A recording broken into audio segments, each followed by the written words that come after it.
सभी चिकित्सक गणों को नमस्कार। हम NHEH BSc free online education program के तहत व्हाट इज़ फीवर के सीरीज़ में अभी हार्ट डिजीज़ के अकॉर्डिंग जहाँ पेन और फीवर आता है उस पे कंसेप्ट क्लियर कर रहे हैं। आपका जो आपका बेस कंसेप्ट क्लियर, कई लोगों ने बोला भाई NHEH BSc क्या है, बैचलर ऑफ साइंस है क्या सर? भाई उनके लिए मैं बता दूं, Narayan herbal electro homeopathy base spagyric concept, spagyric का भी कंसेप्ट जिसको हमने पहले डिस्क्लोज कर चुके हैं, और सिलेक्शन ऑफ मेडिसिन का एक वे और दूसरा कंसेप्ट का एक वे लेकर के पढ़ा रहे हैं। अभी व्हाट इज़ फीवर चल रहा है। जैसे ही व्हाट इज़ फीवर समाप्त होगा तो फीवर की समाप्ति के बाद बताया जाएगा सिलेक्शन ऑफ मेडिसिन, जिस पे हम कोशिश करेंगे कि S लास्ट पूरा कंप्लीट करें, L1 कंप्लीट करें। उसके बाद ही कंसेप्ट के अंदर व्हाट इज़ फीवर के जैसे ही दूसरा कंसेप्ट हम पढ़ेंगे, जिसमें विभिन्न प्रकार के बॉडीज़ के अंदर होने वाले चेंजेस के अकॉर्डिंग कंडीशनल को और उनमें उपयोग होने वाले टेस्ट में जो हमें प्राप्त हुआ उसके माध्यम से हमें क्या ट्रीटमेंट करना चाहिए फेज़ 3 में पढ़ाया जाएगा। अभी फेज़ 2 चल रहा है, लगभग 4 महीने फेज़ 2 चलेगा। जिनको लगता होगा कि हाँ मुझे जुड़ना चाहिए तो बिल्कुल जुड़ सकते हैं, लेकिन क्योंकि फेज़ 2 समाप्त होने के बाद फेज़ 3 में डायरेक्ट आप नहीं जा सकते। फेज़ 1 क्लियर करना होगा, तब 2, तब 3, और 3 फेज़ कंप्लीट होने के बाद आप हमारे विशेष रिसर्चर्स हैं जिनका हम समय पड़ने पे उपयोग आपको स्वयं बता देंगे कि इसका उपयोग क्या है, जिसके माध्यम से आप NHEH BSc कोर्स में बेनिफिट्स प्राप्त कर सकते हैं। तो आइए जानते हैं आज उच्च रक्तचाप। कई लोगों को सुने होंगे कि BP बढ़ा और बुखार आ गया, आता है ऐसा। इसको अन्य नामों से भी जाना जाता है। ये देखो फिर एक जन किसी ने मैसेज डाला, अरे भाई काहे मैसेज डालते हो, परेशान हूँ मैं। रक्तचाप वृद्धि, हाई ब्लड प्रेशर, अतिरिक्त दाब, इसे हाई ब्लड प्रेशर के नाम से भी जाना जाता है।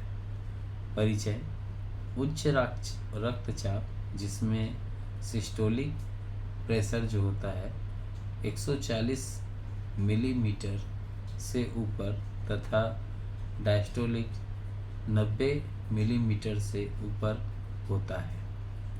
स्वस्थ मनुष्य का औसत जो एवरेज BP होना चाहिए 110 से 140, जिसमें मिलीमीटर Hg, जिसको हम पारा का जो मर्क्यूरी का जो सिंबॉलिक होता है Hg, capital H small g, इसको जोड़ा जाता है कि 140 mm के ऊपर तथा डायस्टोलिक जो होता है, ये तो सिस्टोलिक का बताया, तथा डायस्टोलिक में क्या होता है 60 से लेके 100 तक mmHg डायस्टोलिक होता है।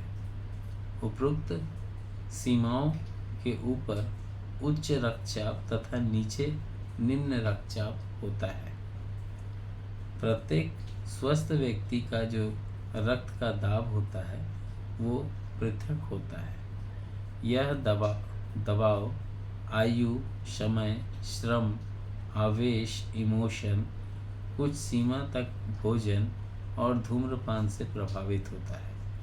क्लिनिक और शैय्या पर जो विश्राम करने के बाद अगर हम प्रातः काल में लिए गए रक्त दाब में अंतर होता है, जो हम दिन भर में अगर BP चेक करें वो, और जो सुबह में उठ करके आप BP चेक करेंगे वो, उसमें अंतर होता है। रक्तचाप मानक यंत्र BP यंत्र या इसको हम लोग स्पेग्माइनोमीटर भी कहते हैं।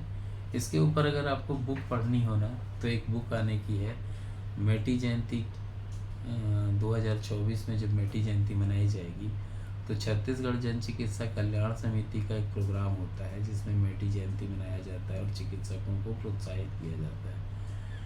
इस प्रोग्राम में छत्तीसगढ़ के सभी चिकित्सकगण होते हैं और यहाँ पे हम हंसी खुशी मेटी जी का जन्मदिन भी मनाते हैं, चिकित्सकों को प्रोत्साहित भी किया जाता है। उसी कार्यक्रम में एक पुस्तक मैंने लिखी है जो कि मेरी लास्ट पुस्तक है। इसके बाद नारायण हर्बल स्पैजरिक पब्लिकेशन के माध्यम से मैं पुस्तक नहीं लिखूँगा। पुस्तकें आएंगी अगर तो वो चिकित्सकगण जो नासक रिसर्चर्स हैं उनकी आएंगी, मैं उस पुस्तक को नहीं लिखूँगा। इस पुस्तक के अंदर खासियत है कि जैसे the legend of junior Sinha plants को लेकर के 60 रेमेडीज़ को लेके सिंगल प्रैक्टिस, लगभग 195 अलग से कॉम्बिनेशंस और मैं किस तरीके से काम करता हूँ उसका उल्लेख लिखा था।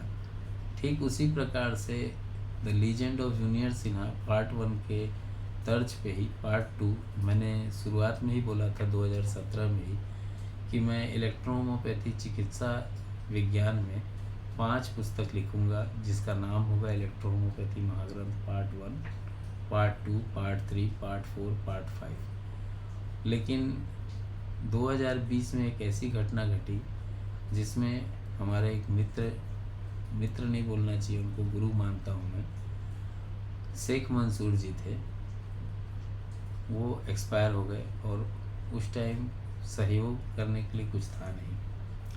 तो मैंने एक पुस्तक सोचा कि एक जो the legend of junior Sinha जिसका नाम मैंने रखा क्योंकि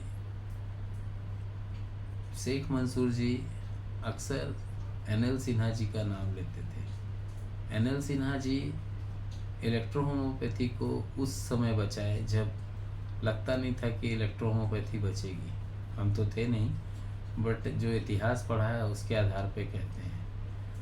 काफ़ी रिसर्च किया होगा उन्होंने और उसका नतीजा यह है कि आज इलेक्ट्रोहोमोपैथी चिकित्सा विज्ञान में कार्य करने वाले लगभग 6 लाख चिकित्सक हैं पूरे भारत में, जिसमें से 300 के आसपास हमारे साथ भी जुड़े हुए हैं और हम उनको नासक रिसर्चर्स कहते हैं।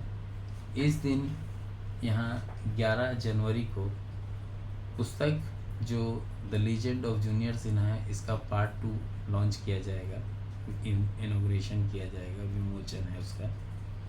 इस पुस्तक की कीमत है 2000 रुपये, लेकिन अगर आप रिज़र्व इसको कराते हैं तो आप इस पुस्तक को केवल 1500 रुपये में ले सकते हैं। कुछ विशेष दिन होते हैं जिसका उल्लेख मैंने पहले से फेसबुक पे कर रखा है, उन दिनों में उठाते हैं। अगर बुकिंग कराते हैं तो 1450 रुपये में आप बुकिंग करा सकते हैं। ये पुस्तक जनवरी में छपने के बाद, विमोचन होने के बाद 2000 रुपये में आप खरीद सकते हैं। इस पुस्तक के अंदर स्टेथोस्कोप का मैनुअल यूज़, अगर कहीं कुछ खराबी आ गई तो उसको कैसे सॉल्व करें उसकी जानकारी, स्पेग्माइनोमीटर जो हम आज पढ़ रहे हैं हाइपरटेंशन, इसमें बीपी को चेक करने का बीपी ऑपरेटर्स या बीपी ऑपरेटर कई लोग कह देते हैं उसको, गाँव देहात के रहने वाले डॉक्टर्स या जो पढ़े लिखे हैं वो इसका नाम जानते हैं। बीपी ऑपरेटर को स्पेग्माइनोमीटर भी कहते हैं। स्पेग्माइनोमीटर का मैनुअल यूज़, अगर कोई प्रॉब्लम आया तो उसको कैसे सॉर्ट आउट करके उसको डिसॉल्व करें, मतलब तत्काल न्यूट्रल करें अपने स्पेग्माइनोमीटर को। साथ ही बीपी ऑपरेटर का कैसे उपयोग किया जाता है उसकी जानकारी।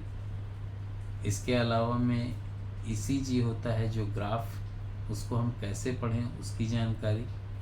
इसके अलावा में स्टेथोस्कोप से हम लंग्स को जब चेक करते हैं तो जो साउंड्स आते हैं उसका क्या मीनिंग होता है और उसके आधार पे हमको कैसे ट्रीटमेंट लेना चाहिए। साथ ही में इलेक्ट्रोहोमोपैथी चिकित्सा विज्ञान में जैसे हम स्प्लीन होता है, कैसे हम टेस्ट करते हैं स्टेथोस्कोप से, इसकी विशेष जानकारी। और साथ में 38 रेमेडी का डिस्क्रिप्शन, फील्ड ऑफ एक्शन, वो किस तासीर की है, उसको किस वे में बनाया गया है और उसको किस प्रकार से क्लिनिकल यूज़ करना चाहिए विथ डाइल्यूशन। एक जस्ट लाइक ए मैथमेटिका के रूप में इसको मैंने लिखा है और ये पुस्तक अपने आप में उपलब्धियों भरा है, क्योंकि जिन्हें ईसीजी नहीं आता है या स्टेथोस्कोप से लंग्स के साउंड नहीं समझ में आते, उसको क्या बोला जाता है, उनके लिए तो ये वरदान है। और इसी के बाद मैं नारायण हर्बल स्पेशलिक पब्लिकेशन जिस कार्य के लिए चालू किया था वो उद्देश्य पूरा हो जाएगा, तो मैं इसको पूर्ण रूप से या तो खुद से पुस्तक लिखना बंद कर दूंगा या चिकित्सक गण लिखना चाहेंगे तो वो लोग अपना छपवा सकते हैं, बट मैं अपने से नहीं लिखूंगा।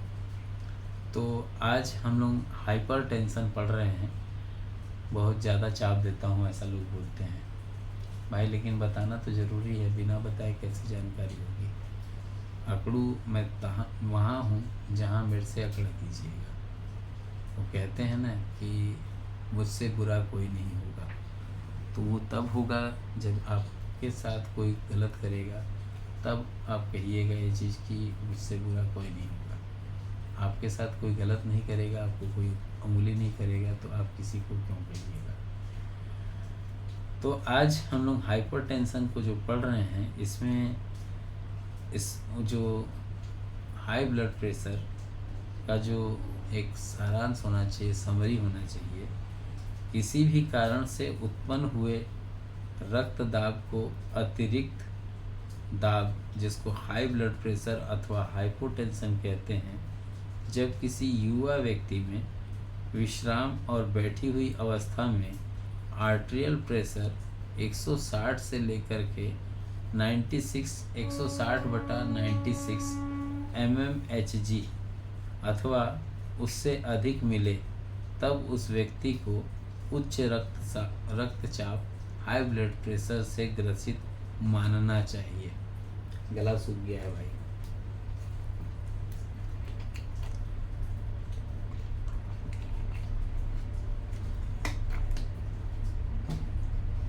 रोग का मुख्य कारण क्या होता है? पौष्टिक भोजन की प्रचुरता, किंतु शारीरिक मेहनत में कमी, चिंता एवं मानसिक परिश्रम। कुछ वैज्ञानिकों के मत अनुसार अत्यधिक प्रोटीन युक्त आहार का ग्रहण करने से पहले से कोई किडनी संबंधित गड़बड़ी हो, पाचन संबंधित गड़बड़ी हो, लीवर के कोई डिसऑर्डर हुआ हो, कॉन्स्टिपेशन हो, अधिक भोजन करता हो व्यक्ति, अधिक से अधिक मात्रा में शराब पीता हो। शाम को आप ही लोग से सुना हूँ, एक ग्रुप, पता नहीं कौन बनाया है, कोई हरविंदर जी बनाए हैं, उसमें सुना कि सभी डॉक्टर ज़्यादातर शाम को पी के टाइट रहते हैं। तो भाई मेरा तो शाम को प्रोग्राम ही कुछ अलग रहता है, दिन भर बच्चे के साथ रहता हूँ और रात से सुबह तक, अगली सुबह तक मैं बिल्कुल काम करते रहता हूँ कुछ ना कुछ। और रात को सेवा देना अलग होता है, क्योंकि पूरी दुनिया सोती है, उस टाइम कोई किसी को मदद नहीं करता। उस टाइम पे आप मुझसे संपर्क कर सकते हैं। इसमें बहुत सारे कंडीशंस आते हैं, साथ में कई बार देखने को मिलता है बहुत स्त्री सहवास करता है, मूत्र ग्रंथियों की बीमारी होती है, DMT2 जिसको डायबिटीज़ मेलिटस टाइप 2 कहते हैं, मोटापा हो सकता है, हृदय की कोई पुरानी बीमारी हो, गठिया हो, सिफिलिस हो, किडनी का कोई इन्फ्लेमेशन हो, जैसे नेफ्राइटिस हो सकता है, हाइड्रोनेफ्रोसिस हो सकता है, एड्रेनल और पिट्यूटरी की जो बॉडी होती है उसकी प्रभुति के कारण से भी रक्त दबाव जो होता है वो बढ़ जाता है। इसके अंदर जो कारण होते हैं वो आप जान चुके हैं। इसके अंदर क्या खाना चाहिए, क्या नहीं खाना चाहिए, इसको भी थोड़ा सा समझ लीजिए। मसालेदार और तीक्ष्ण भोजन से के प्रयोग से एसिड बढ़ेगा, और एसिड बढ़ेगा तो आपके बॉडी के अंदर हाइपरटेंशन जिसको है पहले से, वो और तेज़ी से ग्रोथ करेगा। अचार, तेल, खटाई, इसकी जो सीमा होती है वो रक्त दाब को बढ़ा देती है, रक्त के प्रेशर को बढ़ा देती है। रोग का जो प्रमुख लक्षण होता है, आरंभ में इस रोग की जो लक्षण होते हैं, घबराहट, चिड़चिड़ापन, दुर्बलता, अनिद्रा आदि होते हैं, जिनको मनोवैज्ञानिक विकार से प्रतीक करना कठिन होता है। यदि बाद में पाए जाने वाले लक्षण जो होते हैं वो क्या होते हैं? सिर दर्द, खटखट कर रहा था कोई, सिर दर्द, भ्रम होता है, स्मरण शक्ति जो होती है वो क्षीण हो जाती है, ध्यान केंद्रित करने में असमर्थता बनी रहती है। अन्य लक्षण क्या होते हैं? सिर में चक्कर आता है, वर्टिगो आता है, सदैव आलस्य बने रहता है, शरीर एवं मानसिक जो परिश्रम होती है उसकी अनिच्छा होती है, इच्छा नहीं करता है, रात को नींद अच्छी ना आना और बिल्कुल ना आना, हृदय में पेन होता है और हाथ पैर में झुनझुनाहट महसूस होती है। यदि अति रक्तदाब के कारण का अनेक रोगियों को पता ही नहीं चलता, तदपि सावधानी से किए गए परीक्षण में से कुछ कारण की जानकारी प्राप्त की जा सकती है। एक नोट करने वाली बात है, सामान्य रूप से इस रोग के आरंभ में कोई स्पष्ट लक्षण नहीं पाया जाता है, केवल रक्त दाब ही बढ़ा दिखता है। आरंभ में रक्त दबाव कभी कभी बढ़ता है और आवेश, श्रम और ठंड लगने आदि के कारण हो जाता है। कई व्यक्तियों में ऐसा होता है कि जिसमें दिन में रक्तदाब कम ही होता है, जैसे आज 180 है तो कल 140 होगा। ऐसे रोगी मानसिक रक्तदाबी धियक से पीड़ित होते हैं। इस रोग से हृदय और गुर्दे के विकार बहुत बाद में देखने को मिलता है। लक्षणों के सारांश को भी समझ लीजिए। सिर में विकार, सिर के पिछले ओर पीड़ा, कभी कभी सिर की पीड़ा असहनीय, मस्तिष्क भारी भारी सा लगता है, आँखों के सामने अंधेरा छा जाता है अथवा दृष्टि का जाते रहना सामने दिखाई देता है। आँख के अंतराल पर पटल जो होता है उसमें कभी कभी ब्लीडिंग हो जाता है। रोगी के नित्य दुर्बल होते जाता है, जिसके कारण काम करने की इच्छा शक्ति जो होती है वो जीरो हो जाती है। रात में अधिक और बार बार पेशाब करने, सुसु करने, मूत्र करने जाना पड़ता है। मस्तिष्क की जो धमनी होती है वो फट जाने का भय भी बना रहता है, अतः मूर्छा, पैरालिसिस और मृत्यु की आशंका बनी रहती है।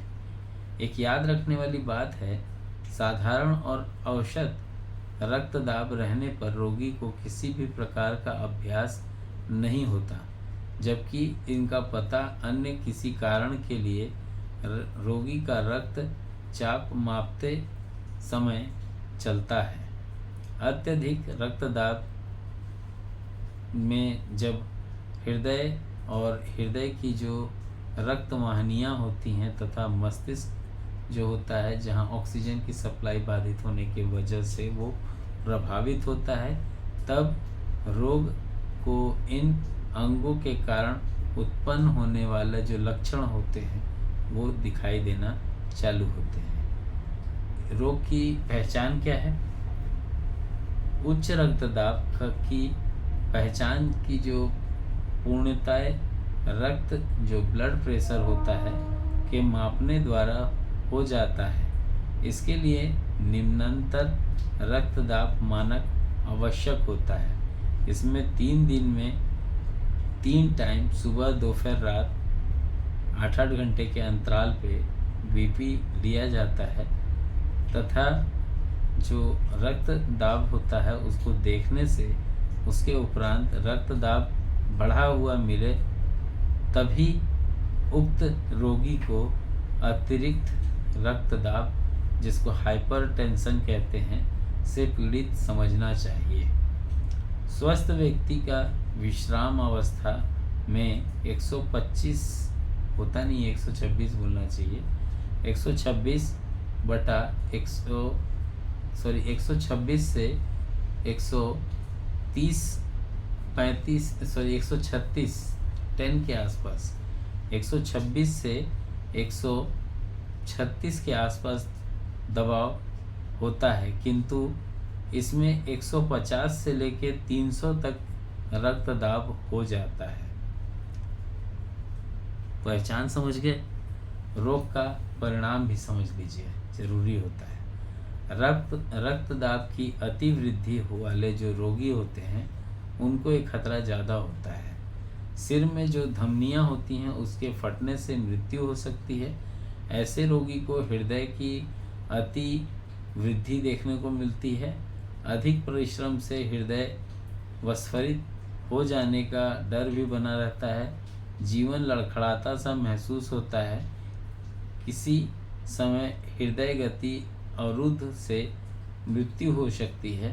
प्रारंभ में रोग आसानी से काबू में आ जाता है, लेकिन यदि भोजन और औषधि की ओर विशेष ध्यान रखा जाए तो ये धमनियाँ जो होती हैं वो न्यूट्रल होने लगती हैं। रक्तचाप की वृद्धि की जो चिकित्सा विधि होती है वो किस प्रकार से होनी चाहिए? यदि हृदय रोग हो चुका है तो रोगी को परामर्श हेतु विशेष तथा अस्पताल का जो नासक रिसर्च सेंटर के जो रिसर्चर्स हैं वहाँ से आप इसकी जानकारी ले सकते हैं। यदि रोगी को शरीर भार में बहुत अधिक कमी आ रही हो तो विभिन्न विधियों से इसको हम लोग चेक कर सकते हैं, कम कर सकते हैं। रोगी को शांतिदायक औषधियाँ आवश्यक होती है। औषधि का चयन रोगी की दशा को देखते हुए करना चाहिए कि उसका कुप्रभाव बहुत कम हो या नन हो। इस प्रकार की औषधियाँ की आवश्यकता रोगी को जीवन पर्यंत एक हो सकती है। अतः रक्तचाप का संतुलित बनाए रखना ही पर्याप्त होता है। उसे 900 से 100 mmHg के मध्य 900 बोल दिया, 90 नींद आ रहा है, 90 से 100 mmHg के मध्य ही रहने से स्वस्थता लाभ मिलता है। अधिक नीचे लाने का प्रयत्न नहीं करना चाहिए। एक औषधि का प्रयोग करने से यदि कुप्रभाव एग्रीवेशन हो तो औषधि को 1/2 कर देना चाहिए या बदल देना चाहिए। कुप्रभाव से नाक का बंद होना, नपुंसकता, बुरे सपने, नाक का रुकावट और डायरिया होते हैं। इसमें भोजन लेने वाला जो पार्ट होता है उसके बारे में भी जरूरी है। पथ्य और सहायक चिकित्सा के तौर पर होता है। पथ्य अल्प, लघु और लवण रहित आहार रक्त दाब को कम करने में सहायक होता है। जिस समय अधिक व्याप्त कार्यक्रम रहता है उस समय अम्लीय पेय द्रव्य बहुत लाभ देता है। जहाँ पे अपथ्य की बात करें, जो नहीं लेना चाहिए वो क्या है? मौसम खराब हो गया है, दिन भर पानी गिरा है, वीडियो भी बहुत लंबा हो गया है। अपथ्य की बात कर लेते हैं। मांस, मटन, नमकीन, मांस, मछली आदि उत्तेजक तथा प्रोटीन युक्त आहार का पूर्ण निषेध मानना चाहिए। शराब नहीं पीना चाहिए, सर्वाधिक हानिकारक होता है ये। रोगी को भोजन में नमक बिल्कुल बंद कर देना चाहिए, और अगर नमक देने की आवश्यकता पड़ रही है तो सेंधा नमक देना चाहिए। सेंधा भी बोलते हैं, सेंधा भी बोलते हैं, इसको देना चाहिए। नमक बिल्कुल बंद कर देना चाहिए। जो व्यक्ति उचित नहीं बात को नहीं माने, उसका ट्रीटमेंट बंद कर देना चाहिए। यदि कुछ रोगी अगर बात को मानता है और आपके कहे अनुसार लेता है तो भोजन वो व्यक्ति, और क्या आपको भोजन जो है वो भोजन फिर क्या सुन यार, वो भोजन अरुचि होने से उसका शरीर कमज़ोर पड़ने लगता है। रोगी को लेरिक्स जैसे लेरिक्स जैसा होता है कभी कभी। ड्यूरेटिक्स देने के कारण मूत्र के बार बार आने पर वैसे भी शरीर में नमक की कमी हो जाती है। NH यदि नमक बिल्कुल बंद कर दिया जाए तो अत्यधिक थकान का अनुभव होने लगता है, कमजोरी आ जाती है। अतः नमक को भोजन में बिल्कुल बंद न करने के बजाय इसमें हल्की मात्रा और सेंधा नमक का उपयोग करना चाहिए। इसमें कुछ एक पॉइंट्स हैं छोटे छोटे, उसको भी जान लीजिए। अधिक मोटे तथा भारी शरीर के जो रोगी होते हैं उनमें कम कैलोरी वाला भोजन लेना चाहिए, जैसे घी, तेल और तेलीय पदार्थ, अंडे, मछली, मांस, मक्खन, शुष्क मेवे, बादाम, अखरोट, काजू, नारियल, पानी वाला नारियल है ना, सूखा वाला नहीं, आलू, चावल आदि कम मात्रा में दें अथवा बिल्कुल न दें। ये लोगों का सवाल होता है।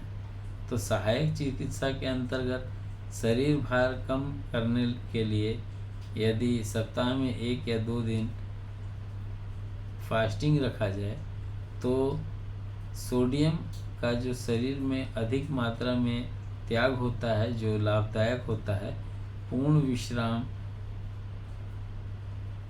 करना चाहिए। किसी भी कारण से थकान देने वाला श्रम तो करना ही नहीं चाहिए। रात को आवश्यक हो तो नींद की गोलियां नहीं लेनी चाहिए। इसमें F1 WE आप अपने सर पे D1 का बना के स्प्रे कर सकते हैं, इससे नींद आ जाती है। या कच्चा प्याज या पका हुआ प्याज का रस लेकर के पीने से भी, 2 चम्मच पीने से भी नींद आ जाती है। तो ये एक कंडीशन हुई। रात को अच्छी नींद आती है इसके लिए शांत एवं एकांत वातावरण में सोना चाहिए। यदि आवश्यक न हो तो किसी भी प्रकार के सेडेटिव मेडिसिन्स नहीं लेना चाहिए, ये बहुत खतरनाक होता है। यदि किसी का उपयोग कर सकते हैं तभी जब हम उसके कंसेप्ट को जान रहे हैं। तो इसी सभी रोगियों को शीघ्रता, क्रोध और चिंता से भी बचना चाहिए। इसी के साथ मैं इसको विराम दूंगा। मुझे नहीं लग रहा है कि मैं आगे पढ़ा पाऊंगा अभी। जय हिंद, जय इलेक्ट्रो होम्योपैथी, जय काउंट सीजर मेटी जी, जय नासक मेथोडोलॉजी।